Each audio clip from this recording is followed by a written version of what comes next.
At 17, I was thrown into the freezing rain just for keeping my baby. 24 years later, my parents stood at my door, wearing designer clothes but begging with panicked eyes. They were not here to apologize. Their empire was dying, and they needed the daughter they erased to save it. They had no idea the woman opening this door had spent over 2 decades building enough power to bury them. My name is Savannah Lennox. Though the surname felt like a rented garment long before they officially stripped it from me, the dining room of the Lennox estate in Asheville, North Carolina, was designed to intimidate. It was a cavernous space of dark mahogany, heavy velvet drapes, and a chandelier that looked more like frozen daggers than glass. On this particular Tuesday evening, the rain lashed fiercely against the floor-to-ceiling windows, a violent contrast to the sterile, suffocating calm inside. Everything on the table was flawlessly arranged. The heavy silver cutlery gleamed with a cold, harsh light. The linen napkins were folded into rigid, unyielding peaks.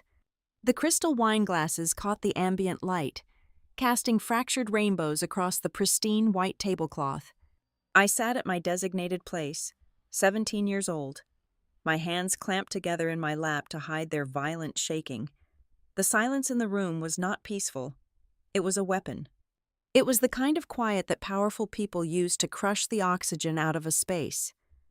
My father, Randall Lennox, the undisputed architect of Lennox Heritage Holdings, sat at the head of the table. He was methodically carving his steak, the serrated edge of his knife scraping against the porcelain plate with a rhythmic, grating sound. My mother, Marjorie Lennox, sat opposite him, her posture impeccably straight, her face a serene mask that betrayed absolutely nothing. I was terrified, but I refused to be a coward. The secret I was carrying felt like a burning ember swallowed whole, and I knew I could not keep it hidden behind my ribs any longer. I took a deep, shuddering breath, the air catching in my throat. "I have something to say," I began, my voice fracturing the heavy silence. My father did not look up from his meal. My mother paused with her wineglass halfway to her lips. "I am pregnant," I said. The words fell onto the center of the table like a live grenade. I waited for the explosion. I waited for the screaming, the shattered glass, the furious tearing of hair. I waited for the kind of chaotic anger that normal families experienced when their teenage daughter shattered their perfect illusion. But there was no explosion. The Lennox family did not do chaos. They did containment. Randall finally laid his knife and fork down, aligning them perfectly parallel on his plate. He picked up his napkin, dabbed the corners of his mouth, and fixed his eyes on me. His gaze was devoid of warmth, devoid of paternal shock. He looked at me the exact same way he looked at a flawed zoning permit or a toxic asset in his real estate portfolio. I was no longer his daughter. I was a liability. A reputation leak that required immediate and surgical mitigation. "Who is the father?" Randall asked. It was not a question. It was a demand for data. "Lucas," I said, lifting my chin, trying to summon a courage I did not entirely possess. "Lucas Vance." A microscopic tightening around my father's eyes was the only indication that the name registered. Lucas was a mechanic. He worked long hours down at the auto body shop on the edge of town. His hands were perpetually stained with motor oil, his boots scuffed, his clothes smelling of exhaust and honest, grueling labor. He was kind, he was hard-working, and he loved me. But in the grand ledger of the Lennox dynasty, Lucas Vance was a zero. He possessed no pedigree, no trust fund, no country club membership. He was entirely outside the social stratosphere that my parents meticulously maintained. "A mechanic," Randall stated, his voice flat, dropping the word into the air as if it were contaminated. Before I could defend Lucas, before I could say a single word about love or responsibility, my mother moved. Marjorie pushed her chair back. The legs scraped loudly against the polished hardwood floor. She did not scream. She did not cry. She did not even look at me. She walked with slow, deliberate grace to the grand marble mantelpiece across the room. Above the roaring fire sat a heavy silver frame containing our latest family portrait, taken just 4 months prior. She reached out, her manicured fingers gripping the cold metal, and lifted the photograph from its place of honor. She turned it face down, opened the deep oak drawer beneath the mantel, and placed the frame inside. She shut the drawer with a definitive, hollow thud. The symbolism was brutal and absolute. In the span of 30 seconds, she had mentally and emotionally buried me. As far as Marjorie Lennox was concerned, the daughter in that photograph had just ceased to exist. She walked back to the table, seated herself, and picked up her wineglass, her face as smooth and unbothered as polished stone. "Mom," I whispered, the word tearing out of my throat, raw and desperate. She took a sip of her Cabernet. She did not blink. She did not acknowledge the sound of my voice. Randall reached into the inner breast pocket of his tailored suit jacket.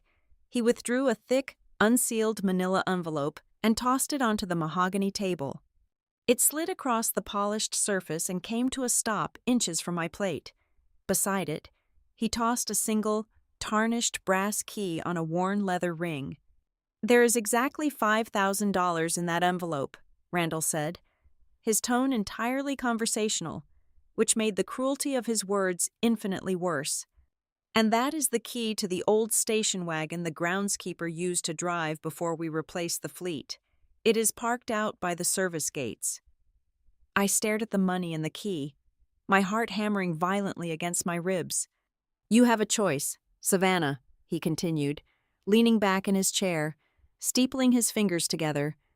"You can resolve this temporary medical issue by the end of the week.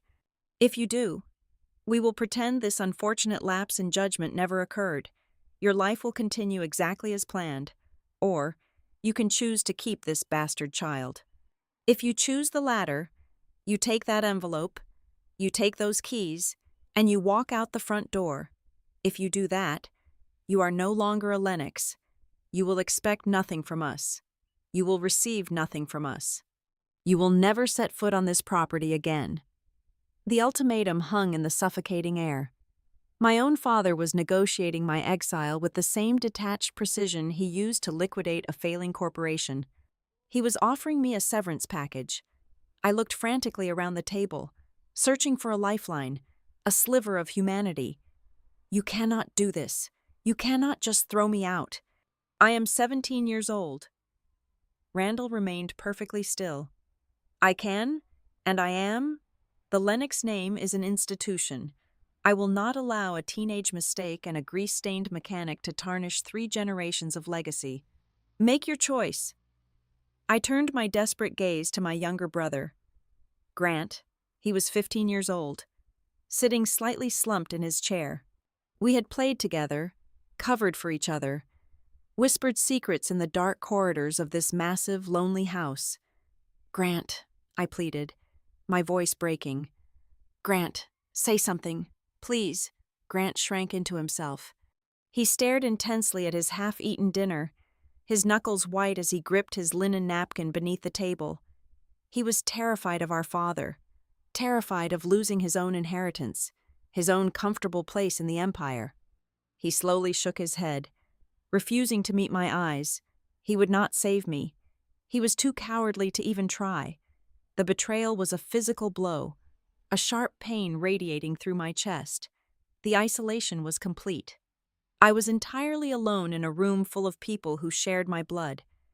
I looked down at my stomach. It was still flat, the life inside me just a quiet flutter. But it was real. It was mine. In a house built on ruthless ambition and calculated appearances, this tiny, fragile thing was the only absolute truth I had. To destroy it just to keep my place at a table where I was clearly despised was a price I refused to pay. I reached out with a trembling hand and picked up the tarnished key. I ignored the envelope of cash. I did not want their dirty money, their severance pay. "I will pack my things," I said. My voice was no longer fractured. It was as cold and hard as the silver on the table. Randall did not blink. "You will pack 1 bag. Only what you can carry. Everything else in that room was purchased by me, and it remains here." I stood up. The heavy wooden chair scraped loudly against the floor. I turned my back on the dining room, on the mahogany table, on the mother who had erased me and the father who had fired me from my own family. I walked up the grand sweeping staircase, my legs feeling like lead. In my bedroom, a space that suddenly felt like a museum exhibit of a life that was not mine. I pulled a small, battered leather suitcase from the back of the closet. I shoved in a few sweaters, some jeans, a heavy coat, and whatever practical items I could grab in 5 minutes. I walked down the stairs, the leather handle digging into my palm. The house was utterly silent. No one came out to the hallway. No one stood by the door to say goodbye. I pushed open the heavy oak front door and stepped out into the freezing night. The rain immediately soaked through my thin sweater, the wind cutting straight to my bones. I walked down the long, sweeping driveway toward the service gates, the gravel crunching loudly beneath my boots. Every step was an agony of humiliation, a raw, bleeding wound of rejection. But beneath the pain, something else was forging itself, a cold, dense core of absolute resolve. I found the old, rusted station wagon hidden behind the hedges. I threw my suitcase into the passenger seat and climbed behind the steering wheel. The engine sputtered, choked, and finally roared to a rough, uneven life. Before I shifted into gear, I paused. I wiped the condensation from the driver's side window and looked back up the long driveway. The Lennox mansion stood like a fortress against the night sky, its massive windows glowing with warm, golden light. It looked impenetrable. It looked arrogant. I placed my hand softly over my stomach. "We do not need them," I whispered to the dark, empty car. "I swear to you, we will never beg them for a single crumb." I stared at those glowing windows, memorizing the shape of the house, the arrogance of the architecture. I let the freezing rain and the bitter betrayal harden into a permanent armor. A promise formed in my mind, as clear and sharp as cut glass. I am leaving tonight as a discarded child. But one day, I will build a world so vast and a fortress so strong that the very people sitting in that warm, golden dining room will be forced to stand out in the freezing rain, and they will be standing outside my door. The old station wagon did not make it past the Missouri state line. It gave up its ghost just outside of St. Louis, the engine whining a pathetic final note before thick white smoke poured from under the rusted hood. I managed to steer it onto the gravel shoulder of the highway, my hands gripping the wheel so hard my knuckles turned white. It was 3 o'clock in the morning. The rain from North Carolina had followed me, turning the Midwestern night into a cold, blinding sheet of water. I sat in the dead car, the temperature dropping rapidly. My stomach was starting to show, a hard little curve pressing against the waistband of my jeans. I checked my pockets. I had exactly $42 and some loose change. That was my entire net worth. I had no phone, no credit cards, and no safety net. The Lennox name, which had opened every door in my previous life, was completely useless out here on a dark stretch of Interstate 70. Through the relentless rain, I saw a towering neon sign bleeding red light into the fog. It read, "Calder Yard." I grabbed my small leather suitcase, locked the dead car, and started walking. The wind bit through my thin sweater, and my boots quickly soaked through. By the time I pushed open the heavy glass door of the truck stop diner, I was shivering violently, water pooling at my feet on the scuffed linoleum floor. The air inside was thick and incredibly warm. It smelled of stale diesel, burnt filter coffee, frying bacon, and the heavy sweat of men who drove for days without sleeping. The diner was a chaotic symphony of clinking ceramic mugs, low grumbles of conversation, and the static hum of a dispatch radio crackling from the back office. I stood near the entrance, dripping and disoriented, waiting to be kicked out. In my world, people who looked like me were escorted off the premises by security. A woman emerged from behind the long Formica counter. She looked to be in her late 60s, with a face mapped by hard weather and harder work. Her gray hair was pulled into a tight, practical bun, and she wore a faded denim apron over a flannel shirt. She carried a coffee pot in one hand and a stack of menus in the other. This was Ruth Calder. She stopped wiping the counter and looked at me. Her eyes, a sharp and unforgiving blue, scanned my soaked clothes, my pale face, and rested briefly on the slight swell of my stomach. I braced myself for the interrogation. I waited for her to ask what a pregnant teenager was doing wandering around a truck stop at 4 in the morning. I waited for the suspicion, the judgment, the inevitable question of what terrible thing I had done to end up here. Ruth set the coffee pot down. "Have you eaten anything tonight?" she asked. Her voice was like gravel, rough but incredibly steady. It was not a question of morality, it was a question of survival. It was the exact opposite of the suffocating silence of the Lennox dining room. "No," I whispered, my teeth chattering. "I have not—" "Sit down before you fall down," Ruth ordered, pointing to a booth near the radiator. "Booth 4, I will bring you a plate." That night, I ate a plate of scrambled eggs and burnt toast that tasted better than any 5-course meal my parents had ever hosted. When I finished, I walked up to the counter. I placed my $42 on the laminate surface. "My car died on the highway," I said, looking her straight in the eye. "I need a place to stay. I will work for it. I will do anything you need." Ruth looked at the small pile of crumpled bills and then up at me. "I do not run a charity," she said, "but my dishwasher quit 2 days ago, and my knees cannot handle the mop anymore. There is a storage room behind the kitchen. It has a cot and a space heater. You clean the kitchen, you wash the dishes, you mop the floors, and you help me tally the fuel invoices at night. In exchange, you get the room and 3 meals a day. We will talk about an hourly wage when I see if you are actually worth a damn." I took the deal. For the next 5 months, my life was measured in stacks of greasy plates, the harsh smell of industrial bleach, and the endless midnight glow of the diner. It was grueling, physical labor that left my back aching and my hands raw. But in that small, windowless back room, curled up on a thin mattress with the space heater buzzing, I felt something I had never felt in the Lennox mansion. I felt safe. I felt like I owned the oxygen I was breathing. Calder Yard was not just a diner, it was a sprawling logistics hub. Out back, dozens of 18-wheelers idled in the dirt lot. Inside, the back office was a war room of clipboards, whiteboards, and ringing phones.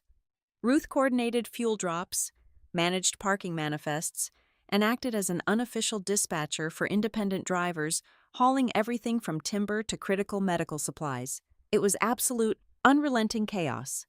Trucks broke down, drivers missed check-ins, storms wiped out entire delivery routes, and contracts fell through at the last minute. The air was always thick with stress and urgency, and to my absolute shock, I loved it. After my kitchen shift ended, I started lingering in the dispatch office.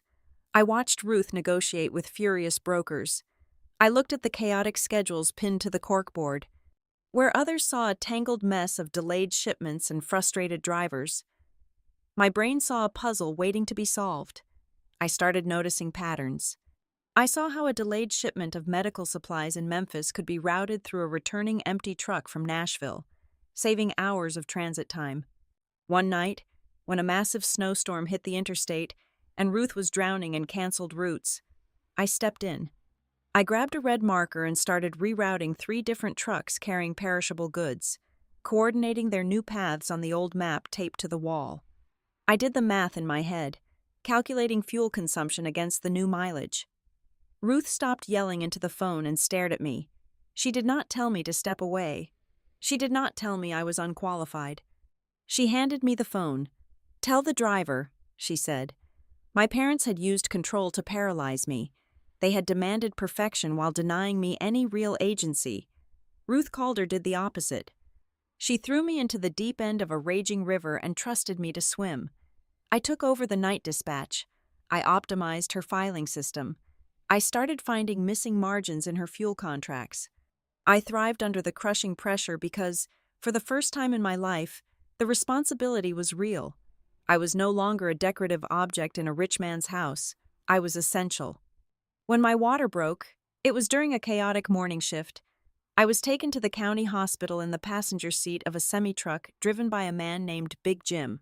The hospital was underfunded, crowded, and loud. The fluorescent lights flickered, and the nurses were severely overworked, but I was not alone. Ruth stood right beside my bed. She held my hand with a grip like a vice, her face fierce and unyielding. She did not offer sweet, meaningless platitudes. She just told me to push and get it over with so we could get back to work. When they placed my daughter on my chest, she was screaming, tiny, and perfectly healthy. I looked down at her face, tracing the small curve of her cheek. "What is her name?" the nurse asked, holding a clipboard. I thought of the massive, cold house in Asheville. I thought of the polished silver and the silent, judging eyes. I thought of the name that was supposed to define me, the legacy that had tried to erase this very child. "Rowan," I said, my voice steady. "Her name is Rowan Calder." Ruth squeezed my shoulder, a silent acknowledgement of the permanent line I had just drawn in the sand. I was officially severing the bloodline.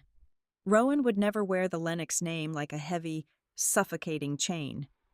2 weeks later, the past tried to reach out and drag me back. A letter arrived at the diner, forwarded through a complex chain of old addresses. It was thick, printed on expensive, cream-colored stationery, and bore the seal of a high-powered law firm in North Carolina. It was from my parents' attorneys. I opened it sitting in booth 4, the diner quiet in the mid-afternoon lull. The legal jargon was dense, but the threat was crystal clear. It stated that if I ever attempted to return to Asheville, or if I ever tried to claim any financial support, inheritance, or legal connection to the Lennox family, they would immediately file a motion for emergency custody of the child.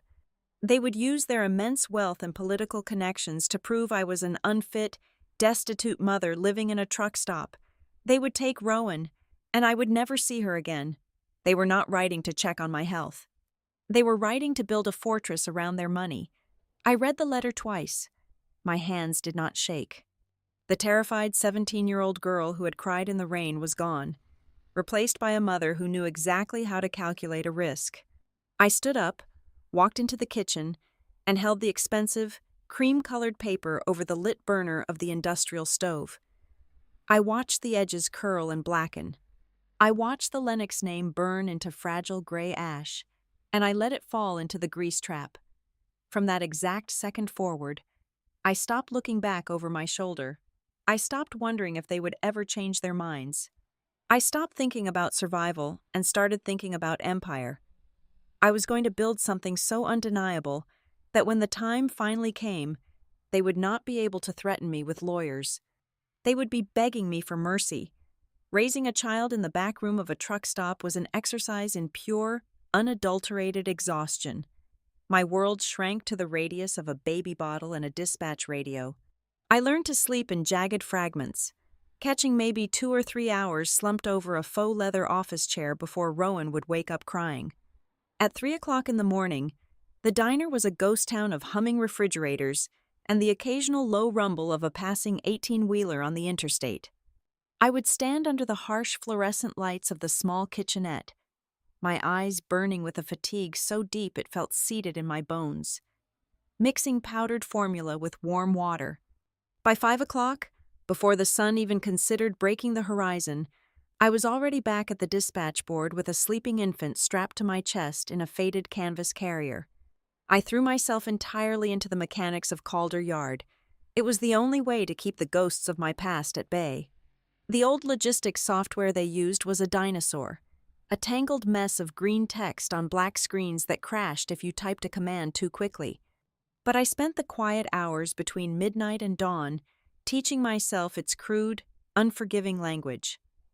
I started fixing the broken spreadsheets that Ruth had abandoned years ago out of sheer frustration. I traced the routes of our independent drivers, cross-referencing their mileage with national fuel averages and upcoming weather patterns.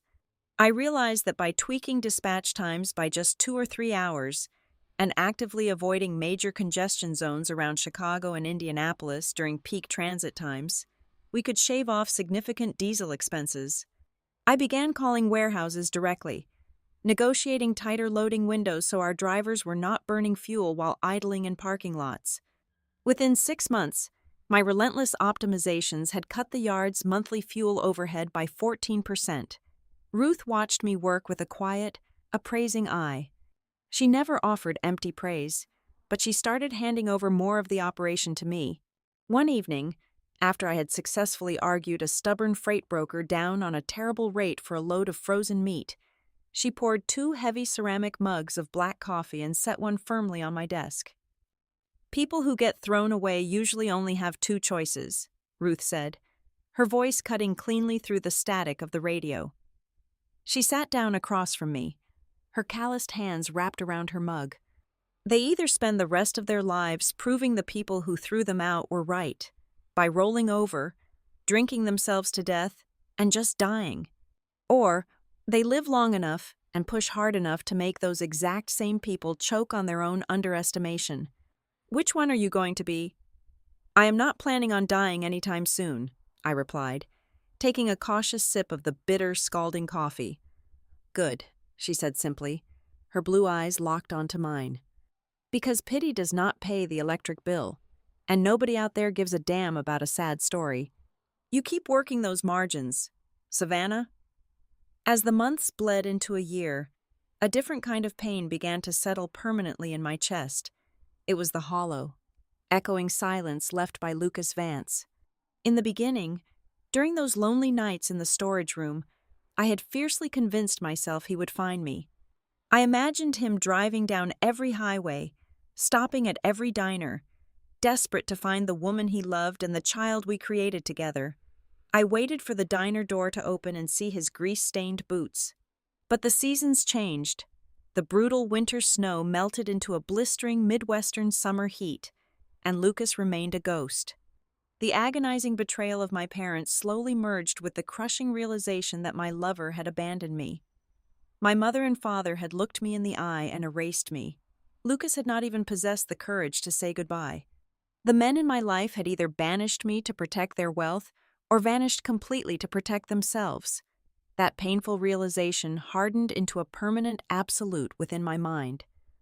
I stopped looking at the front door. I stopped believing in grand romantic rescues. I stopped believing in men, and I stopped believing in the weight of their promises.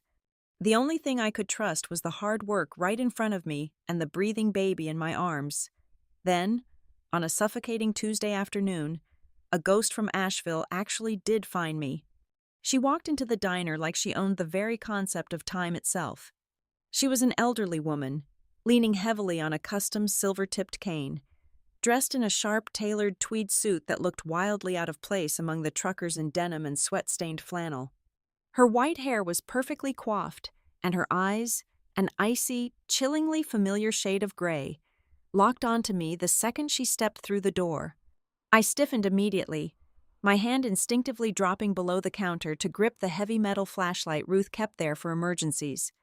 "You do not need that," the woman said, her voice dry and rustling like old, expensive paper. "I am not here to drag you back to that miserable house. I am Imogene Vale." The name registered faintly in the back of my memory. She was a distant cousin on my father's side, the reclusive branch of the family that possessed incredibly old money and zero interest in Marjorie's relentless social climbing. Imogene did not ask for a menu or a cup of coffee. She walked straight to the back office, fully expecting me to follow her. I told Ruth to watch the front register and stepped into the cramped, paper-filled room. Imogene placed a heavy, worn leather box onto the center of my desk. "Your father is a colossal fool," she stated, leaning her weight onto her cane. "Randall is utterly obsessed with the illusion of his empire. He is borrowing recklessly behind that glamorous, polished facade. He is leveraging properties he barely owns outright to buy commercial properties he absolutely cannot afford. It is a massive house of cards. Savannah. And the wind is starting to blow." I stared at her, my guard raised high. "Why are you driving all the way to Missouri to tell me this?" "I do not care if his company burns all the way down to the foundation." "I know you do not," Imogene replied, her thin lips curving into a tight, humorless smile. "And frankly, neither do I. Some families are simply not worth saving. They deserve to collapse under the crushing weight of their own deceit and arrogance. I am not here to ask for mercy for the Lennox name. I am here because I have been watching you from a distance. I know exactly what you are doing with this dirt-stained truck yard." You have a rare mind for complex systems. She tapped the leather box with her perfectly manicured finger. Inside are my personal business notebooks. Decades of operational strategies, aggressive negotiation tactics, corporate risk management protocols, and exactly how the wealthy hide their fatal financial crises behind polite, legally binding language. It is the real education your father flatly refused to give you because he was too busy grooming your weak, spineless brother. She reached into her designer purse and pulled out a thick, unmarked manila envelope. And this is seed money, unmarked, entirely untraceable. I looked at the thick envelope. It contained enough cash to change my life instantly. It could buy a real house, a safe car, a comfortable life far away from the constant smell of diesel fuel and frying grease. But looking at it made my stomach turn. It felt exactly like the envelope Randall had thrown at me across the dining room table. "Keep the money," I said, my voice cold and resolute. "I will not take a single dime that has any connection to that bloodline. If I take your money, you own a piece of whatever I build, and nobody will ever own me again." Imogene looked at me for a long, silent moment. The icy gray of her eyes seemed to thaw just a microscopic fraction, revealing something that looked dangerously like respect. She slowly put the heavy envelope back into her purse. "Suit yourself," she said, her tone approving. "But keep the box. True power and knowledge are not inherited through blood. They are learned, and then they are weaponized." Without another single word, she turned and walked out of the diner, leaving the heavy leather box sitting on my desk like a quietly ticking clock. That night, the diner was finally quiet. The rain was drumming a soft, steady rhythm against the corrugated metal roof. I sat alone in the dispatch office, the soft yellow glow of the desk lamp illuminating the open leather box.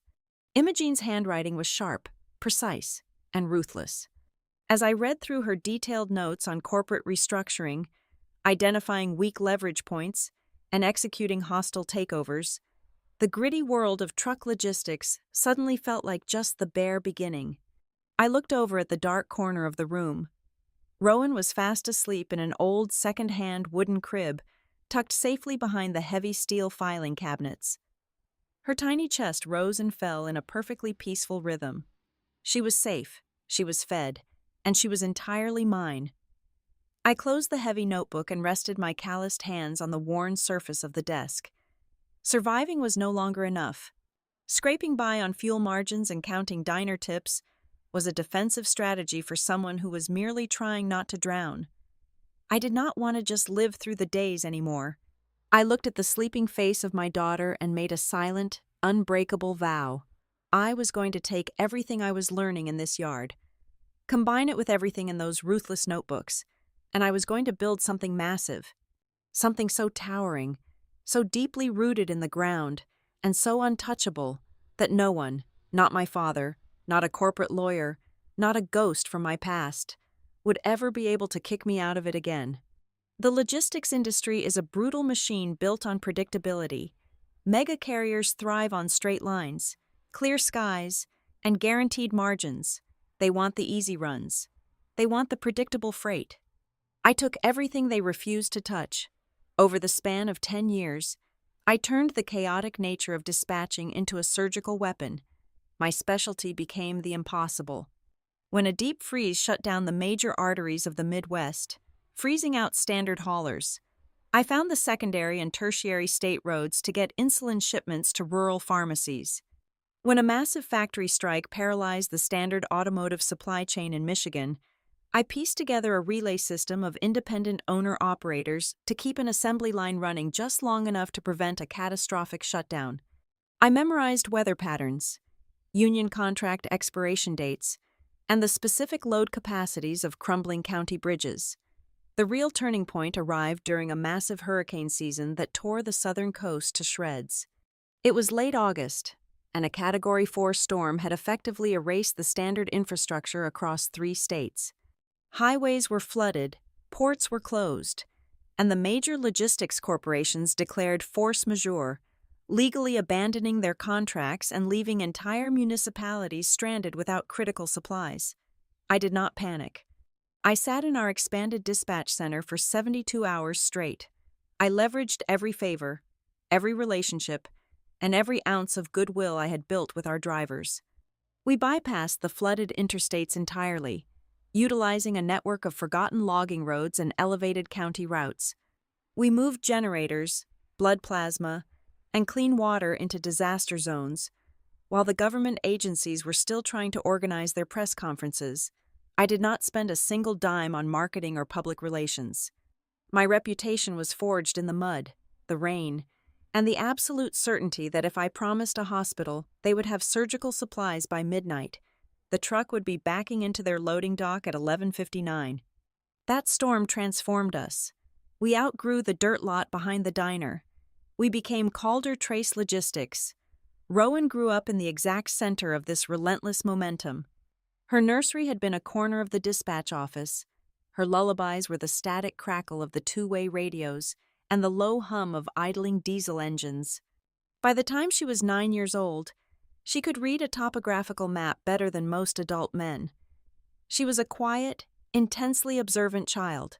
She would sit in the corner with a notebook, her sharp eyes tracking the movement of trucks on the massive digital screens we had installed. She possessed a terrifying ability to process information. Sometimes, I would catch her staring at a complex routing problem I had left on my desk, and I could practically see the gears turning in her mind, finding the microscopic inefficiencies. It made me incredibly proud, but it also terrified me. I was raising a brilliant, formidable woman, and I knew exactly how dangerous the world could be for someone who saw the truth too clearly. I had locked the door to the past to protect her, but I often wondered if I was just teaching her how to pick the locks. As the company expanded, Ruth Calder slowly began to step back. The endless nights and the brutal demands of the industry had finally taken their toll on her bones. One crisp autumn morning, she called me into her office. The space that used to intimidate me now felt small compared to the scale of what we were managing. She handed me a heavy leather folder containing the final operating agreements that transferred the remaining controlling shares of the entire yard and all its subsidiaries directly into my name. "I am tired, Savannah," Ruth said, leaning back in her worn chair. Her blue eyes were not as sharp as they used to be, but they still held that familiar, unyielding iron. "My knees hurt, my back aches, and I am sick of arguing with men who think they know better just because their voices are deeper." She pointed a crooked finger at me. "I remember the night you walked in here. You were 17, drenched to the bone, trembling like a lost stray, with a suitcase that looked as if it might split open at any moment. You were terrified. Now, I watch you walk into a boardroom full of corporate executives and state officials, and you command the entire room without ever raising your voice. You do not just survive the storm anymore. You tell the storm exactly where it is allowed to rain. This place belongs to you now. Make it bigger." I took the folder. I did not cry. Crying was for people who did not know what was coming next. I simply thanked her, walked out, and immediately signed the papers to acquire a massive, state-of-the-art warehousing facility just outside of Denver, Colorado. Calder Trace Logistics exploded across the map. We expanded our fleet to over 400 dedicated trucks. We secured exclusive multi-year contracts with 5 major rural health systems, ensuring their supply chains were entirely immune to standard market fluctuations. We became the apex predator in the emergency logistics ecosystem. If a situation was critical, highly complex, and completely unforgiving, the industry called me. But while my public empire grew, I was quietly building a different kind of architecture in the dark.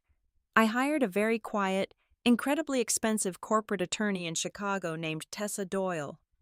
Through a series of blind trusts and shell corporations completely untraceable to my name, I began buying up debt. Specifically, I targeted the secondary and tertiary debt obligations of Lennox Heritage Holdings. I did not go after the massive, secured bank loans. My father was too well protected there. Instead, I hunted for the small, annoying fractures in his foundation. I bought the unpaid invoices from independent contractors who had built his latest luxury developments. I purchased the mechanic's liens on his commercial properties. I acquired the delinquent municipal tax claims his accountants thought they had cleverly deferred. I gathered these debts like a hunter collecting ammunition. I had absolutely no intention of calling them in immediately. A few $1 million in scattered claims was not enough to bankrupt a man like Randall Lennox, but that was never the goal. The goal was leverage. In the intricate, ruthless game of corporate warfare, holding a man's neglected debts meant holding the legal right to demand an audit. It meant holding the right to force transparency onto a company that survived entirely on smoke and mirrors. I was meticulously constructing a legal skeleton of my old family, locking their financial sins away in a secure vault, waiting for the perfect, fatal moment. I stood in my new office, located on the top floor of the glass and steel headquarters of Calder Trace Logistics. The view stretched out over the sweeping, snow-capped peaks of the Colorado mountains. I was 38 years old. I wore a tailored suit that cost more than the car I had driven out of Asheville. I employed over 1,000 people. The bank accounts, the properties, the sheer scale of the power I had amassed was undeniable. I had kept the vow I made in the freezing rain. I had built a fortress. I placed my hand against the cold glass of the window, looking eastward. The sky was a brilliant, flawless blue, but deep in my chest, a familiar pressure began to build. The quiet, terrifying drop in barometric pressure that only a seasoned dispatcher recognizes before the sirens start to wail. Everything in my life was perfectly controlled, meticulously ordered, and ruthlessly profitable. Yet, as I stared toward the invisible horizon of North Carolina, I knew the 20-year silence was about to break. I could feel the cold wind of my past gathering speed, carrying the undeniable scent of a storm that was finally coming to find me. 24 years is a long time to build a fortress. I was 41 years old now, standing in the kitchen of my custom-built, brutalist glass and timber home nestled deep in the Colorado mountains. It was a stark contrast to the suffocating velvet and mahogany of my parents' mansion in Asheville. Over there, in North Carolina, Randall and Marjorie were still desperately performing their pantomime of old money aristocracy. But the rot had finally reached the load-bearing walls. The trigger was pulled not by a market crash, but by the quiet, inevitable passing of a very old woman. Imogene Vale died peacefully in her sleep at the age of 98. I had not seen her since that rainy afternoon in the Missouri diner, but her ruthless business journals had been the blueprint for my entire empire. The news arrived via a secure courier, a heavy manila folder handed directly to my lead corporate attorney, Tessa Doyle. Tessa drove through a snowstorm to deliver it to my kitchen island. She did not bother offering condolences. She knew the nature of my relationship with the Lennox bloodline. Imogene structured her trust like a steel trap, Tessa said, laying the probate documents on the black marble counter. She held a massive, silent block of preferred voting shares in Lennox Heritage Holdings, enough to tip the balance of any board decision, and she explicitly bypassed Randall. I picked up the thick parchment. "Did she leave it to me?" I asked, my voice completely devoid of emotion. "No," Tessa replied, tapping a heavily bolded paragraph on the third page. She drafted an irrevocable generation-skipping clause. The exact second the probate was activated, those shares transferred completely and unilaterally to your firstborn living child. I stopped breathing for a fraction of a second. Rowan. Tessa outlined the brutal reality of the trap Imogene had set from beyond the grave. Randall's financial shell game was collapsing. He had leveraged his commercial properties to a catastrophic degree. His only survival strategy was a massive restructuring vote scheduled for the end of the month, a desperate maneuver to consolidate his debt and secure a lifeline from a consortium of private equity vultures. But to pass that vote, he needed a supermajority. He needed Imogene's shares. If Rowan chose not to sign her proxy voting rights over to him, the restructuring would fail. The creditors would instantly trigger their default clauses. They would seize control of the board, strip the assets, and publicly expose the decades of fraudulent accounting Randall had used to prop up his dying empire. Rowan held the executioner's switch. I needed to call Rowan. She was 24 now, working her own intense hours, brilliant and sharply independent. I reached for my phone, my mind racing through the exact phrasing I would use to explain that she now owned the fate of the grandparents she had never met. Before my finger could even tap her name, the sharp, melodic chime of my front gate intercom shattered the quiet of the morning. My property was heavily secured, requiring a digital code for the outer perimeter before anyone could reach the front door camera. Very few people had that code. I walked over to the security panel mounted on the wall. The high-definition screen flared to life, displaying the live feed from the massive steel front door. My breath caught violently in my throat. Standing on my porch, surrounded by the biting Colorado cold, were the two architects of my deepest trauma, Randall and Marjorie Lennox. They looked exactly as I remembered them, yet entirely different. They were draped in immaculate, absurdly expensive winter coats, the kind of cashmere and tailored wool meant for Aspen ski lodges, not the unforgiving winds of a mountain compound, but their posture betrayed them. Randall was rigid, his jaw clenched so tightly the muscles fluttered beneath his aging skin. Marjorie kept adjusting her silk scarf, her eyes darting nervously toward the security lens. The arrogant, untouchable aura that used to suffocate me in the dining room was completely gone. They did not look like royalty. They looked like cornered animals trying desperately to pretend they were not bleeding. They had found my address. They had bypassed the outer gate, likely throwing exorbitant amounts of cash at a private investigator to breach my privacy. I pressed the communication button. I did not say hello. I let the silence stretch, heavy and punishing, over the external speakers. Randall flinched at the static crackle, then stepped closer to the lens. He did not open with an apology. He did not ask how I was doing after 24 years of exile. He went straight to the transaction. "Savannah," his voice echoed through the speaker, carrying a pathetic, forced authority that immediately made my stomach turn. "Open the door. We need to talk about the future of the family." The sheer audacity of the word family coming from his mouth was like a physical blow. But the armor I had spent 2 decades building held firm. He was not here out of guilt. He was not here for blood. He was here because his lawyers had just informed him that the illegitimate granddaughter he tried to erase now held the deed to his entire existence. Marjorie stepped into the frame, her face twisted into a grotesque mask of manufactured maternal distress. "Please, Savannah," she pleaded, her voice trembling with a theatrical fragility. "It is freezing out here. We just want to see you. We want to see our granddaughter." Our granddaughter. The words dripped with a toxic, sugary poison. For 24 birthdays, 24 Christmases, and thousands of exhausting nights, she had never sent a single card, a single dollar, or a single inquiry to ask if the child was even alive. Now, standing on the precipice of total financial ruin, she was trying to weaponize a biological connection she had personally severed. I stood in the warm, quiet sanctuary of my home, staring at the high-resolution screen. I looked at the man who had thrown a meager envelope of cash at me like I was a problem to be discarded. I looked at the woman who had coldly turned my photograph face down, burying me alive to protect her social standing. They were begging. Their eyes were wild with the panic of the wealthy facing true, undeniable consequence.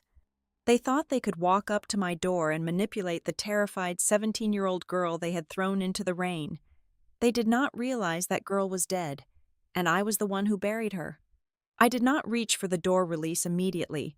I simply watched them shiver on the other side of the reinforced glass, fully realizing that the largest, most agonizing circle of my entire life was finally closing. I pressed the heavy silver button on the security console.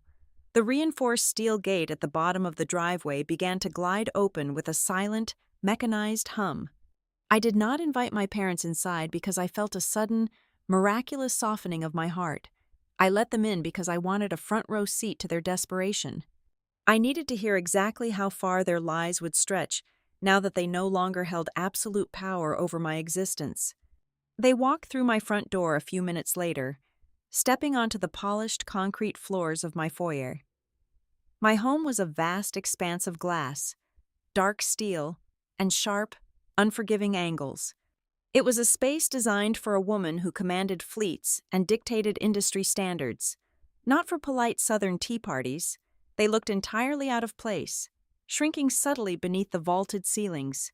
I led them into the main living area, offering neither a handshake nor a beverage. I sat in a high-backed leather armchair, crossing my legs, and waited. Marjorie took a seat on the edge of the long charcoal sofa, perching as if the fabric might ruin her pristine wool coat. She immediately launched into the exact theatrical performance I had anticipated. She clasped her hands together, her face arranging itself into a mask of profound, sorrowful regret. "Savannah," Marjorie began, her voice dripping with a carefully calibrated sorrow. "You look so beautiful. These past 24 years have been an absolute agony for your father and me. We were so incredibly stressed back then. The market was volatile, and we were just so young in our own ways, so burdened by the expectations of the legacy." I stared at her, my face a complete blank. She was attempting to rewrite history, transforming an act of calculated cruelty into a shared tragedy. "You have to understand," Marjorie continued, leaning forward slightly, her eyes wide and pleading. "It was a terribly difficult time for the entire family. You misunderstood our intentions that night. We never wanted you to leave permanently. We were just trying to protect you from a mistake, and you were so headstrong. You walked out before we could even find a proper solution." The sheer audacity of her revisionist history was breathtaking. She was actually trying to convince me that throwing a 17-year-old pregnant girl into a freezing rainstorm was simply a tragic miscommunication. I did not interrupt her. I let the silence stretch out, forcing her to sit in the uncomfortable echo of her own transparent deceit. When it became clear I was not going to offer her the absolution she desperately sought, Randall cleared his throat. He reached inside his tailored overcoat and withdrew a thick, leather-bound portfolio. He placed it carefully on the center of the glass coffee table between us, sliding it forward exactly 1 inch. "Your mother is right," Randall said, his tone shifting into the smooth, authoritative cadence he used in boardrooms. "Mistakes were made on all sides, but we are here today because we want to heal this fracture. We want to bring you and your daughter back into the fold where you belong." He opened the portfolio, revealing a stack of dense, legally formatted documents. "Imogene Vale recently passed away," Randall stated, watching my face closely for a reaction. Finding none, he pushed forward. "She left behind a significant block of shares in Lennox Heritage Holdings, and she stipulated that those shares should pass to your daughter, to Rowan." My blood turned to ice, but my posture remained perfectly relaxed. He had just casually dropped my daughter's name. Rowan had never possessed the Lennox surname. She had never appeared in a society column or a public registry connected to them. The only way Randall could know her exact legal name was if he had deployed a team of private investigators to dig through my life, hunting for the vulnerability he needed. A dangerous, lethal quiet settled over my mind. "We believe this is a sign," Randall continued smoothly, entirely unaware of the violent rage coiling beneath my skin. "A chance to unify the family. I have had my legal team draft a very generous proposal. We want to offer Rowan an official, titled seat on the board of directors, a prominent role in the empire that is her birthright.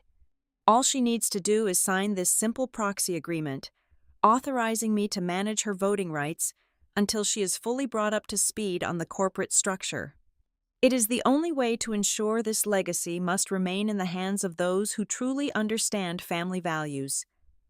I leaned forward, picking up the thick stack of paper.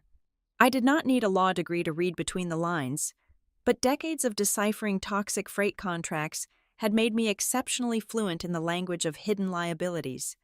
I scanned the dense paragraphs, bypassing the flowery language about board seats and family unity, and went straight for the financial clauses buried on the 6th page.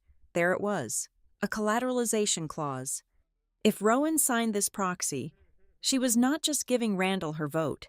She was legally dragging Imogene's shares into a newly formed debt trust entirely controlled by him. He was planning to use my daughter's inheritance as a human shield, pledging her shares as collateral against his massive toxic loans to satisfy his predatory creditors. If the company defaulted, which it inevitably would, Rowan would be left holding the financial bag, utterly ruined before her career had even truly begun. I kept my eyes on the paper, making sure they could not see the cold calculation in my gaze.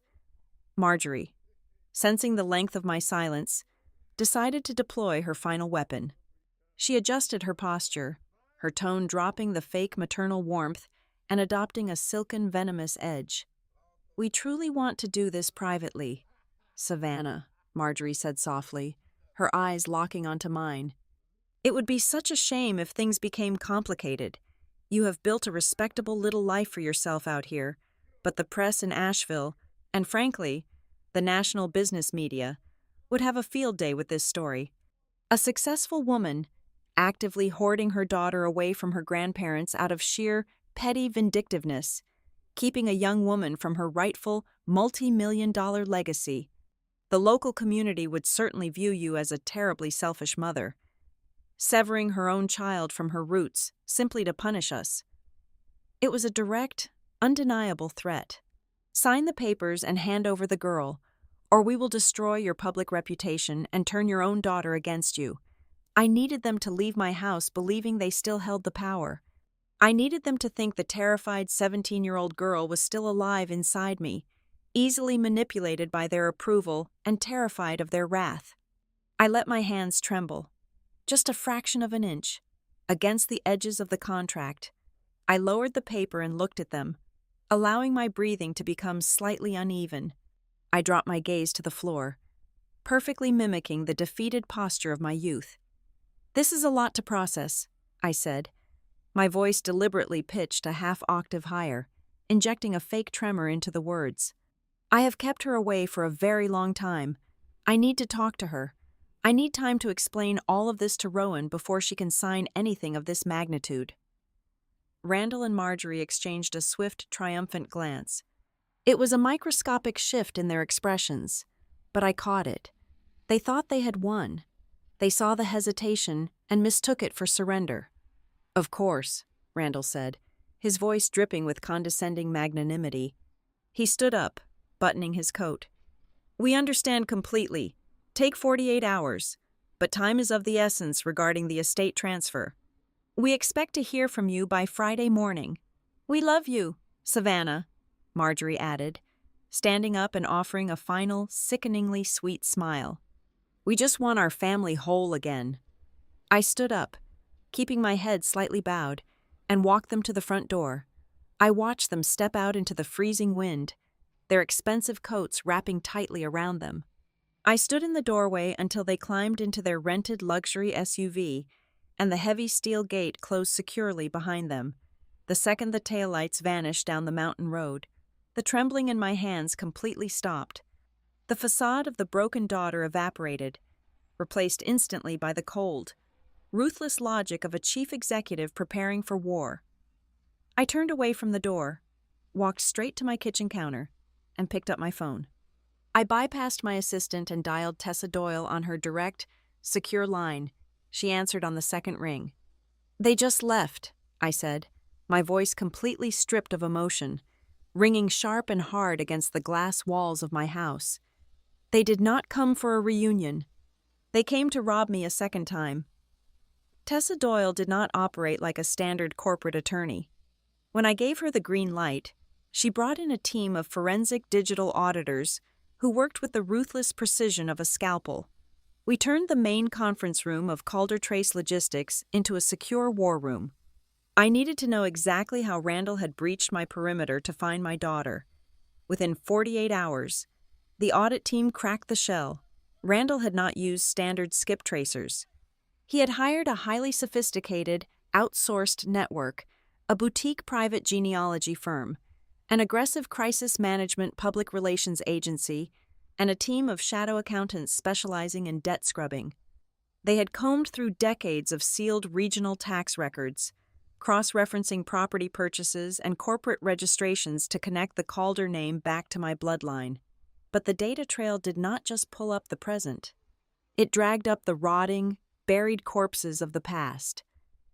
Tessa handed me a printed file folder, her expression unusually grim. It contained digitized copies of my medical charts from the underfunded county hospital where I had given birth. The records had been tampered with. Neatly typed addendums, inserted several weeks after my discharge, described the teenage mother as severely disoriented, uncooperative, and exhibiting dangerous signs of mental instability. I stared at the forged physician signatures, a cold horror washing over me. It was not just a malicious smear campaign, it was the legal foundation for an emergency guardianship petition. My parents had not just thrown me out into the rain to protect their reputation. They had planned to let me hit rock bottom, wait for me to mentally break under the weight of poverty, and then swoop in with a court order to steal my child. They wanted to rip Rowan from my arms and raise her as a tragic, rescued prop to bolster their philanthropic image. The sheer, predatory evil of that realization made the blood roar in my ears. The horrors did not stop there. The crisis management firm had maintained a private, off-site storage archive containing physical leverage they had gathered on the Lennox family over the decades. Tessa managed to acquire a mirrored drive of their inventory. Buried inside a subfolder labeled with my old boyfriend's name were scanned copies of 63 handwritten letters. I sat in the glow of the monitor, my chest tight to the point of physical pain. They were from Lucas. He had written to me almost every single week for the first 2 years after I was banished.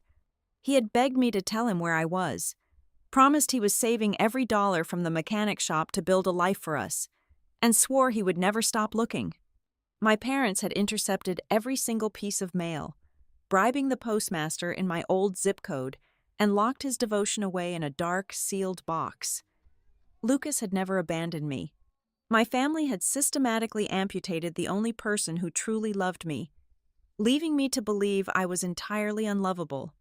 The forensic accountants kept digging, tracing the flow of money backward through the decades. They found the trust fund my grandfather had established for me when I was a child. It was meant to vest when I turned 25. Instead, Randall had liquidated it entirely just 3 months after kicking me out. He forged my signature on a release waiver, claiming I had emancipated myself and forfeited the capital. He used my money to patch up a series of catastrophic commercial land deals, covering his massive losses with compounding, high-interest loans. He had stolen my financial future to buy himself a few more years of pretending he was a king. "It gets worse," Tessa said, projecting a newly intercepted corporate email thread onto the large screen at the end of the room. "Randall is not just asking for a private signature from your daughter. He is staging a massive public event, a gala scheduled for next week. He has invited his entire board of directors, his major creditors, and the regional press. He plans to announce a grand family reconciliation. He is going to put a microphone in front of Rowan and use the crushing weight of public expectation to force her to sign that proxy agreement. He intends to use the optics of a unified, wealthy family as bait to calm his lenders down." In the middle of this suffocating avalanche of betrayal, the secure intercom on my desk chimed. Reception had an urgent delivery. It was a thick, wax-sealed envelope from the legal executor of Imogene Vale. I tore it open. Inside was a single sheet of heavy stationery. The letter was brief and legally binding. It stated that a final package of irrefutable evidence against Randall Lennox was waiting in a secure vault, but the strict stipulation of her will mandated that the box could only be opened in the physical presence of the heir. Rowan had to be there. I knew I could not shield her from this collateral damage any longer. I picked up my phone and called my daughter. I told her to come up to the executive suite immediately. 10 minutes later, Rowan walked through the heavy glass doors. She wore a sharp, tailored slate suit, her posture impeccable, her dark eyes entirely unreadable. She looked exactly like the formidable woman I had raised her to be. I stood up from the conference table, my heart heavy with the devastating truth I was about to unload on her. "Rowan, sit down," I said, my voice tight with restrained anger. "There are things about my past, about your grandparents, that I have kept from you to protect you. But they have found us, and what they are planning to do requires you to know everything." "I know," Rowan interrupted. her voice perfectly calm and completely devoid of shock. I froze, my hand hovering over the tampered medical files. What do you mean? You know. Rowan walked over to the long table, her eyes scanning the terrifying financial documents and forged records spread across the surface. She did not flinch. She looked up at me, a sharp, brilliant intensity burning in her gaze. I know about the stolen trust fund, Rowan said, her tone as steady as a metronome. I know about the tampered hospital files. I know Randall is trying to use me to collateralize his toxic debt, to save his dying company. I have known exactly who they are for a very long time. I stared at her, entirely paralyzed by the revelation. You built a massive, impenetrable wall to keep them out. Mom, she continued, stepping closer to me. But a wall is just a blind spot if you never bother to look over it. When I turned 24, I decided to look. I did not just wait for them to find me. I have been secretly walking 3 steps ahead of you this entire time. I stared at my daughter, the silence in the war room stretching so tight it felt ready to snap. The ambient hum of the servers and the low glow of the digital monitors cast long shadows across the polished oak table. I had spent my entire adult life building an impenetrable fortress around her, meticulously controlling every variable, and she had simply picked the lock and walked out the front gate without leaving a single trace. What do you mean?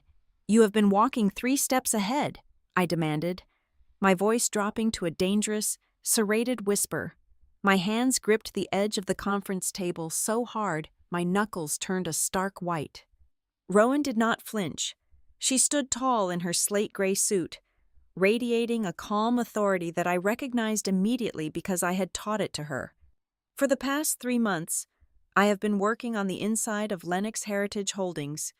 I used my middle name and my paternal grandfather's surname. To them, and to the Corporate Human Resources Department, I am Rory Cade. I was brought in as a junior restructuring analyst by a private equity group in New York that holds a massive chunk of Randall's mezzanine debt. They sent a team down to audit the books, and I made sure I was on that team. She walked over to the digital projector and plugged in a sleek black encrypted drive.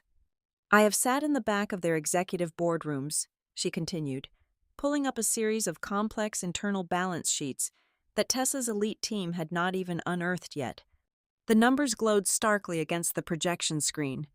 I have watched him stand up and lie directly to his own directors. He is using drastically inflated commercial real estate appraisals to secure new, high-yield lines of credit.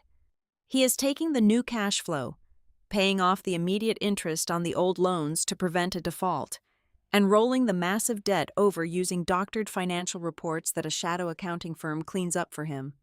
It is a textbook Ponzi structure built on concrete, steel, and absolute arrogance. I felt a sickening mixture of profound awe and absolute, blinding fury. My heart hammered violently against my ribs. You walked right into the middle of a collapsing criminal enterprise, I shouted, the stoic control I usually maintained finally shattering into pieces. Do you have any idea how truly dangerous those people are when they are cornered? I spent 24 years making sure their poison never touched you. I built this entire company so you would never have to face them. Rowan stood her ground, her dark eyes flashing with a familiar stubborn fire that mirrored my own. And you did an incredible job. Mom, she said, her voice catching just slightly before hardening again into a solid wall of resolve. But you protected me for so long that sometimes it felt like another locked door. You never talked about them. You never told me why we were completely alone in the world, why we had no cousins, no grandparents, no history before the truck yard. I had to go find the monsters in the dark myself so I could understand why my mother was always standing guard at the gate. The words struck me with the devastating force of a physical blow. The absolute, undeniable truth of her statement stripped away all my righteous anger, leaving me breathless. My suffocating fear of the past had inadvertently become a towering wall of silence between me and my own flesh and blood. I had raised a brilliant tactical operator, but I had left her to navigate the emotional wreckage of my trauma entirely blind. Before I could formulate a proper response to that crushing realization, The heavy glass doors of the executive suite swung open. My lead assistant stood there, looking completely flustered and out of her depth, flanked by a man I had not seen in over 8,000 days. Lucas Vance stepped into the room. The greasy-handed mechanic boy I had loved with reckless teenage abandon was gone. The man standing before me was weathered, his shoulders broad and heavy beneath a simple dark jacket, his face lined with the harsh, unforgiving realities of a life lived outside the privileges of generational wealth. He held a large, battered cardboard box in his scarred hands. This was not a sweeping, cinematic, romantic reunion. The air between us was incredibly thick with decades of unspent grief, unanswered questions, and heavily hardened defenses. "I am sorry to bypass your security protocols," Lucas said, his voice much deeper than I remembered, rough like crushed gravel, but completely steady. "But your lawyer reached out to me 2 days ago, and I figured a simple phone call was not going to cut it for this conversation."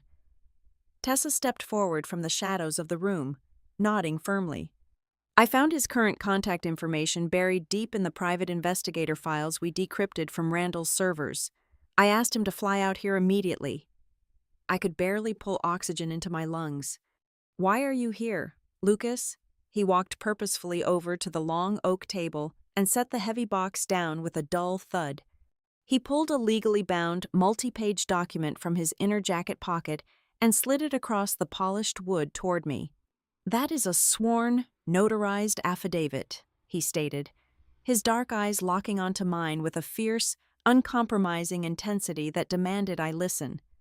24 years ago, your father did not just intercept my mail. He sent 2 professional men in tailored suits to my auto shop in the middle of the night.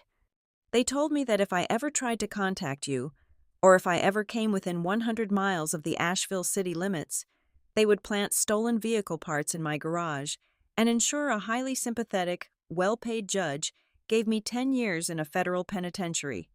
They explicitly threatened to bankrupt and ruin my disabled mother. They gave me exactly 24 hours to pack my entire life and vanish. I stared at the thick white paper of the affidavit, my vision blurring at the edges. The sheer magnitude of the cruelty was almost impossible to process. Lucas reached over and opened the top flaps of the battered cardboard box. Inside were hundreds of envelopes, all stamped with faded, bright red return-to-sender markings. "I wrote to you anyway," he said, his voice finally cracking under the crushing weight of the resurrected memory. "I mailed them from different states to every single address I could find associated with your family. They sent every single one back unopened. I did not abandon you. Savannah, they put a loaded gun to my head and built a soundproof brick wall around you." Rowan walked slowly toward the box, her expression completely unreadable. She reached in and pulled out a handful of the weathered envelopes. She looked at the smudged postmarks. She looked at the frantic, desperate handwriting of a young, terrified man trying to find the woman carrying his unborn child. She read the fronts of the letters in total silence, the quiet in the room absolute and reverent. When she finally looked up, her eyes were shining with a hard, brilliant clarity that terrified me.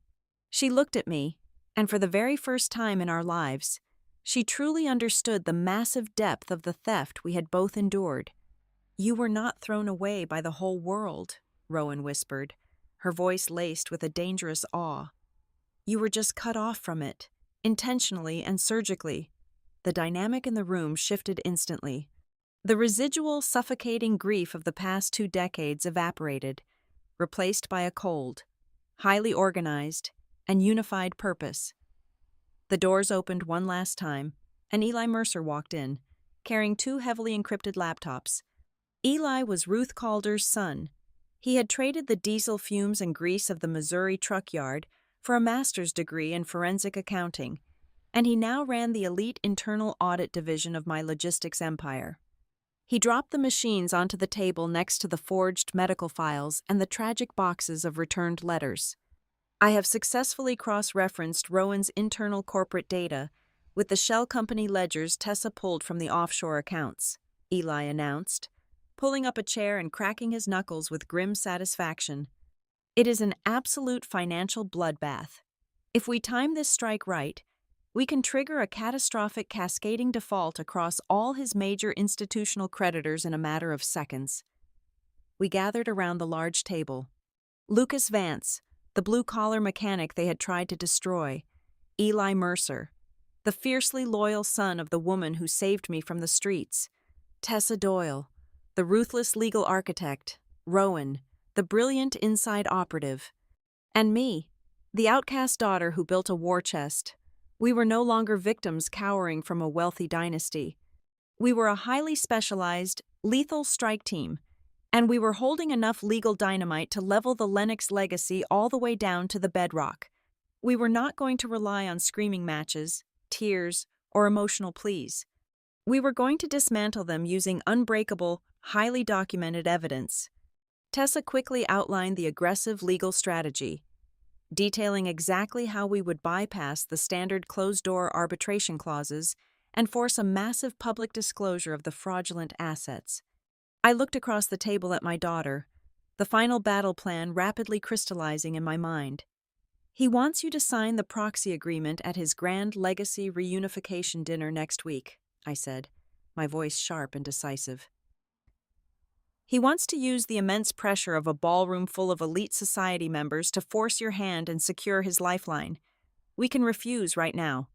We can file the injunctions quietly tomorrow morning and let the private banks tear him apart behind closed doors. Rowan placed the stack of Lucas's letters down on the table with deliberate care. She smoothed the top envelope with her thumb, her expression hardening into something terrifyingly similar to my own corporate mask. "No," Rowan said, her voice echoing through the glass room with a cold, absolute finality that sent a shiver down my spine. "A quiet, neat bankruptcy is far too good for them. They do not get to fade away in private luxury. They built their entire lives, their entire identity, on the grand illusion of public prestige. They use their immense power to publicly erase you from existence. I do not just want to reject their pathetic proxy offer. Mom, I want them to stand in front of a massive crowd of their peers, their creditors, and the regional press. I want them to be wearing their absolute finest clothes when they hear their empire is being legally seized. I want them to feel exactly what it is like to be stripped of everything they hold dear while the whole world watches." The invitations arrived on heavy, cream-colored cardstock with gold-embossed lettering. Randall Lennox was not a man who did things quietly, especially when he was drowning. He had booked the grand ballroom of the most historic, opulent hotel in downtown Asheville. He officially christened the event the Legacy Reunification Dinner. It was a masterpiece of corporate manipulation. He invited his entire board of directors, the executives of his 3 largest institutional creditors, the regional philanthropic elite, and the most prominent journalists from the local business press. His objective was painfully transparent. He was building a gilded cage. He wanted to place Rowan in the center of a 500-person audience, surround her with the blinding flash of cameras and the crushing weight of high society expectations, and force her to sign the proxy agreement in front of everyone. He was using the desperate illusion of a reunited, powerful dynasty as a human shield to calm his panicked lenders. Marjorie, ever the dutiful architect of social destruction, had spent the previous 2 weeks laying the groundwork. My intelligence team tracked her movements through the country clubs and charity luncheons. She was planting seeds of venom in every receptive ear she could find. She whispered that I was a bitter, profoundly greedy woman who had maliciously hidden her only granddaughter from her loving family. She was actively spinning the narrative to frame the outcast as the villain, ensuring that if I caused a scene, the public would view me as a hysterical woman trying to tear a beautiful family apart out of sheer spite. I accepted the invitation. When Randall received my formal response, I knew exactly what he felt. He felt the arrogant, intoxicating rush of victory. He believed that the sheer magnitude of the Lennox name had finally brought me to heel. He assumed that, when faced with the combined pressure of public scrutiny and immense wealth, I had chosen to preserve the family honor rather than wage a bloody public war. He was entirely wrong. I was not walking into a reunion. I was walking onto a battlefield. The tactical preparation was executing flawlessly in the background. Rowan had flown to North Carolina 3 days before I did. She did not check into a luxury suite, operating firmly under the corporate identity of Rory Cade, the diligent restructuring analyst from New York. She embedded herself into the hotel's event management staff. She volunteered to personally oversee the digital compliance and audiovisual presentations for the evening. By the time the floral arrangements were being placed on the tables, Rowan had absolute, uncontested control over the main projection systems, the teleprompters, the microphones, and the wireless network in the ballroom. Every single pie chart, every financial slide, and the exact timing of every digital revelation was resting securely in the hands of my daughter. Tessa Doyle was equally ruthless on the legal front. She spent the morning of the gala sitting in the private chambers of a highly respected state judge. Armed with the initial forensic audit of Randall's offshore accounts, she secured a contingent, emergency court order. The exact second Randall stepped onto that stage and attempted to solicit a fraudulent shareholder proxy from my daughter, Tessa had the legal authority to break the seal on the final package of evidence left behind by Imogen Vale. Lucas Vance refused to simply sit in the audience and watch. 2 hours before the first guest was scheduled to arrive, he executed his own maneuver. He did not send his notarized affidavit to my parents. He bypassed the Lennox family entirely and sent physical copies via bonded courier directly to the private residences and personal email inboxes of the lead legal counsels for every single bank Randall owed money to. The truth about the blackmail, the intimidation, and the stolen letters was already detonating in the hands of the people who held Randall's purse strings, ensuring that absolutely no one could bury the story when the chaos started. But the most shocking variable of the entire operation occurred at 4 o'clock in the afternoon, just hours before the dinner. My encrypted phone vibrated with a call from an unknown local number. I answered it, expecting a logistical update from Tessa. Instead, I heard a voice I had not heard since I was 17 years old. It was Grant. My younger brother asked to meet me at a small, unremarkable diner 2 miles away from the historic hotel. I walked into the establishment and found him sitting in a back booth. He was 42 years old now, dressed in an expensive suit, but he looked incredibly hollow. The weight of living a lie for over 2 decades had carved deep, exhausted lines into his face. He looked like a man who had spent his entire life holding his breath. I sat across from him. I did not offer a warm greeting. I waited. Grant reached into his leather briefcase and pulled out a thick, heavy stack of photocopied papers. He slid them across the scratched formica table toward me. "I sat in that dining room and watched him throw you away," Grant said, his voice trembling, stripped of any pretense or arrogance. "I watched my mother take your picture off the mantel. I did not say a single word. I was 15 years old, and I was terrified of him, but I am 42 now, Savannah, and I have hated the coward in the mirror every single day since you walked out into that rain." I looked down at the papers. They were copies of handwritten ledger pages. "These are from the personal floor safe in his private study at the house," Grant explained, leaning forward, his eyes burning with a desperate need for redemption. "I memorized the combination 3 years ago when his memory started slipping. These are the real books. Savannah, the unedited numbers. It shows every single dollar he siphoned out of your trust fund, every inflated property appraisal he paid for, and every bribe he handed out to local zoning officials. I know you are going to destroy him tonight. I know the ship is going down. I just wanted to be the one to hand you the torpedo." I picked up the heavy stack of evidence. I looked at the brother who had abandoned me, recognizing that while he could never undo the past, he was finally choosing to stand on the right side of the fire. "Thank you, Grant," I said softly, the first genuine words I had spoken to a member of my bloodline in 24 years. "You should not come to the dinner tonight. It is going to be incredibly ugly." "I have to be there," he replied, a sad, resigned smile touching his lips. "I need to watch it burn." At exactly 8 o'clock in the evening, I arrived at the historic hotel. I did not wear a sprawling, embellished ball gown. I wore a tailored, floor-length column of midnight black silk. It had long sleeves, a high neckline, and sharp, unforgiving shoulders. I wore absolutely no jewelry except for the simple silver watch I had bought with my very first paycheck from the Missouri truck yard. My hair was pulled back into a severe, sleek twist. I did not look like a prodigal daughter returning to the fold. I looked like an executioner.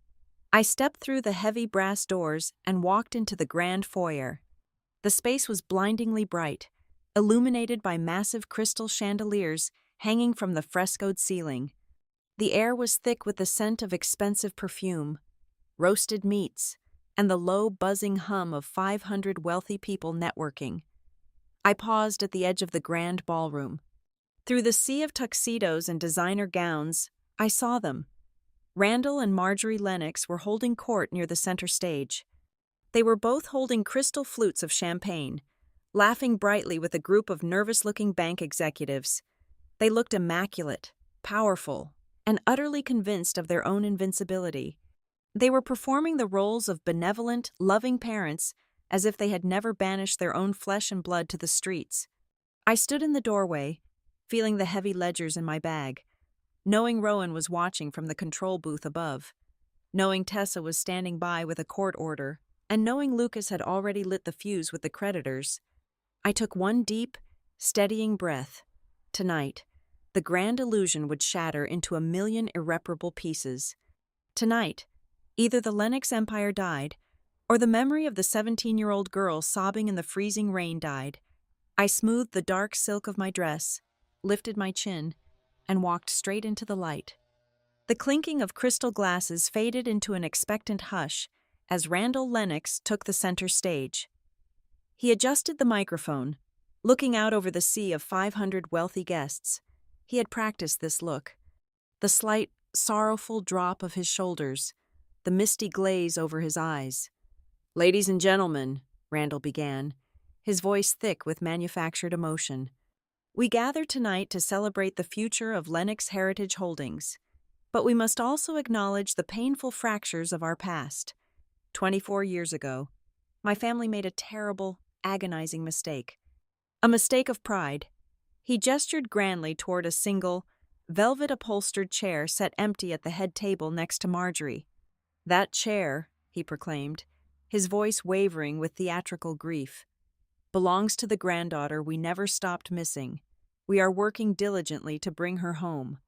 In her honor, and to secure the legacy she will one day inherit, I am asking the board and our major stakeholders to authorize the restructuring proxy tonight. We must act immediately to protect the family name." He was trying to force a verbal commitment from the room right then and there, weaponizing the applause to lock in his financial salvation before the actual paperwork could be scrutinized. The polite applause had barely started when the massive double doors of the audiovisual control booth swung open. The room fell utterly silent as a young woman in a sharp slate suit walked down the center aisle. She wore a headset around her neck and a laminated staff badge on her lapel. Randall frowned, leaning into the microphone. "Excuse me, miss, we are in the middle of a presentation." The young woman did not stop. She walked directly up the stage stairs, stood 3 feet away from my father, and reached up to her lapel. She unclipped the badge that read Rory Cade and let it drop onto the polished mahogany floor. She stepped up to the secondary podium, tapped the microphone, and looked out at the massive crowd. "My name is not Rory Cade," she announced, her voice ringing out with terrifying clarity. "My name is Rowan Calder Lennox, and I am the granddaughter you just claimed you never stopped missing." A collective, deafening gasp ripped through the ballroom. I stood near the back, my heart pounding a steady, triumphant rhythm. Randall turned the color of wet ash. Marjorie dropped her champagne flute. It shattered against the floor, a sharp crack that echoed like a gunshot. "Rowan," Randall stammered, his polished facade instantly crumbling. "What are you doing up here?" Rowan ignored him completely. She reached into her suit jacket and produced a heavy, embossed document. "I hold the sole voting rights to the preferred shares bequeathed by the late Imogene Vale," Rowan declared to the stunned audience. And I am here to formally announce that not a single one of my votes will be used to save the people who hunted my mother. Before Randall could signal security, the massive projection screens flanking the stage flashed to life. Down in the front row, Tessa Doyle stood up, a sleek remote control in her hand. The first slide appeared. It was the forged hospital record. 24 years ago, Tessa told the room, her voice cutting through the rising panic. Randall and Marjorie Lennox did not just banish their 17-year-old daughter. They drafted an emergency guardianship petition, backed by illegally tampered medical charts, plotting to declare her mentally unfit so they could steal her infant child and use her as a public relations asset. The screens shifted. A bank ledger appeared, highlighting a massive wire transfer. When Savannah Lennox refused to break, Tessa continued relentlessly. Randall Lennox forged her signature, liquidated her childhood trust fund, and used the stolen capital to cover his failing commercial real estate ventures. The exact same ventures that are currently defaulting on the loans held by the executives sitting at Table 4. I watched the 3 banking executives at Table 4 pull out their phones simultaneously. Lucas Vance had delivered his packages perfectly. The men were already typing furious orders to freeze the Lennox accounts. Randall lunged toward the podium. "Turn those screens off. This is a complete fabrication." "Is it, Father?" a voice yelled from the center of the room. Grant Lennox stood up, pushing his chair back violently. He looked directly at the stage, his face pale but resolute. "I was 15 years old," Grant shouted, ensuring every journalist in the room heard him. "I watched you plan it. I watched Mom take the letters Lucas Vance sent and lock them in her private desk so Savannah would think she was abandoned by the world. I watched you steal her money. I am done lying for you." The room erupted into total chaos. Board members were shouting. Creditors were standing up, their faces red with fury. But the final, fatal blow had not yet landed. Rowan pressed a button on the podium console. The screens faded to black, and then the stark, high-definition image of Imogene Vale appeared. It was a recorded video deposition, taken shortly before her death. "If you are watching this," Imogene stated, her dry, aristocratic voice echoing off the crystal chandeliers, "it means Randall is drowning, and he has tried to use the bloodline he discarded to save himself. I did not leave my shares to Savannah to rescue Lennox Heritage Holdings. I left them to her child so she would have the definitive power to destroy it. Randall Lennox is a fraud. Let it all burn." The video cut out. The silence that followed was absolute, heavy, and completely suffocating. Rowan looked at the broken man standing beside her. "You wanted a public vote," she said quietly, leaning into the microphone so the entire room could hear the execution. "Here is my proxy decision. I vote to transfer the entirety of the Imogene Vale voting block into a forced restructuring and employee restitution fund. I am stripping you of your executive control, effective this exact second, and opening the corporate books to a full, unredacted federal fraud investigation." It was over. The empire was dead. The bank executives were already storming out of the ballroom, shouting into their phones to lock down the collateral. The board members turned their backs, physically moving away from the stage as if Randall was contagious. Marjorie let out a wretched, humiliated sob and collapsed into the empty velvet chair, burying her face in her hands. I walked slowly down the center aisle. The crowd parted for me. I did not run. I did not yell. I climbed the stairs to the stage and stood in front of the 2 people who had given me life and then tried to take it away. Randall looked at me, his eyes wide with a pathetic, shattered terror. He opened his mouth to speak, to beg, to offer some useless apology. "Do not say a single word," I said, my voice barely above a whisper, but sharp enough to cut bone. "You threw me into the freezing rain and told me I was no longer a Lennox. That was the only honest thing you ever gave me. The door you closed on me when I was 17 years old never opened again." I turned my back on them. I did not look back. I walked off the stage. Rowan met me at the bottom of the stairs, her expression fierce and proud. Lucas stepped out from the shadows near the exit, his hand finding mine, his grip warm and solid. Eli gave me a sharp nod. Securing his encrypted laptops, we walked out of the historic hotel together, leaving the Lennox name to choke on its own ruins. We went back to Colorado. We took the immense power and capital of Calder Trace Logistics and expanded it. We built Calder House, a massive, fully funded shelter and educational scholarship program for young girls who had been thrown away by their families. We turned the deepest, most agonizing wound of my life into a living, breathing sanctuary. We built a legacy of survival, a legacy of true family, and a legacy that the Lennox bloodline would never be worthy of touching. Thank you so much for listening to this story today. Please let me know where you are listening from in the comments below, so we can connect and share our thoughts together. If you enjoyed this journey, please subscribe to the Helena Revenge Stories channel, like this video, and support us by hitting the hype button so this story can be heard by even more people.